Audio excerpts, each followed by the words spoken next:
ஹாலிடேஸ்னாலே அது நம்ம ஜிடி ஹாலிடேஸ் தான். GT holidays, south India's #1 travel brand. நம் எதிரிகளை குறைத்து மதிப்பிடக்கூடாது என திமுக மாவட்ட செயலாளர் கூட்டத்தில் முதல்வர் மு.க.ஸ்டாலின் பேசியுள்ளார். சிபிஐ, இடி, ஐடி, இசிஐ ஆகியவற்றை நமக்கு எதிராக பயன்படுத்துபவர்கள் என்றும் போலியான பிம்பங்களை உருவாக்குவார்கள் என்றும் திமுக நிர்வாகிகளை முதலமைச்சர் எச்சரித்துள்ளார். நாடு முழுவதும் 7வது நாட்களாக இண்டிகோ விமான சேவை சிக்கலை எதிர்கொண்டு வரும் நிலையில் டெல்லி விமான நிலையத்தில் பயணிகளின் கடும் உடைமைகள் குவித்து வைக்கப்பட்டுள்ள காட்சி வெளியாகியிருக்கிறது. மத்திய அரசு உத்தரவிட்டதை தொடர்ந்து ரத்து செய்யப்பட்ட விமானங்களில் பயணம் செய்யவிருந்த 3000 பேரிடம் உடைமைகள் திருப்பி ஒப்படைக்கப்பட்டுள்ளதாக இண்டிகோ நிறுவனம் தெரிவித்துள்ளது.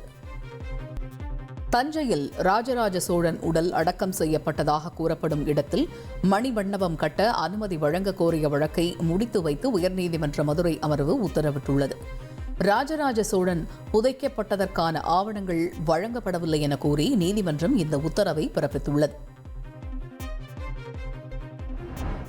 நீதிபதி ஜி.ஆர். சுவாமிநாதனை வேறு நீதிமன்றத்திற்கு மாற்றக் கோரி சென்னை உயர்நீதிமன்ற வளாகத்தில் வழக்கறிஞர்கள் சங்கங்களின் கூட்டமைப்பினர் ஆர்ப்பாட்டத்தில் ஈடுபட்டனர். திருப்பரங்குன்றம் மலை மீது உள்ள தீபத்தூணில்தான் தீபம் ஏற்ற வேண்டும் என்று நீதிபதி ஜி.ஆர். சுவாமிநாதன் உத்தரவிட்டதை தொடர்ந்து பலரும் அவரை விமர்சித்து வருகின்றனர். நீதிபதி ஜி.ஆர். சுவாமிநாதன் பதவி விலக வேண்டும் என்றும் போராட்டத்தில் ஈடுபட்ட வழக்கறிஞர்கள் வலியுறுத்தியுள்ளனர்.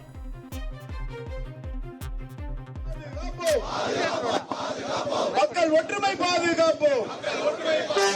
நியாயம் தானா, நியாயம் தானா, நியாயம் தானா, நியாயம் தானா, திருப்பரம் குன்றத்தில் அமைதியை கெடுப்பது நியாயம் தானா? பாதுகாப்போம், பாதுகாப்போம், மத சார்பின்மையை. ஹாலிடேஸ்னாலே அது நம்ம ஜிடி ஹாலிடேஸ் தான். GT holidays, south India's #1 travel brand.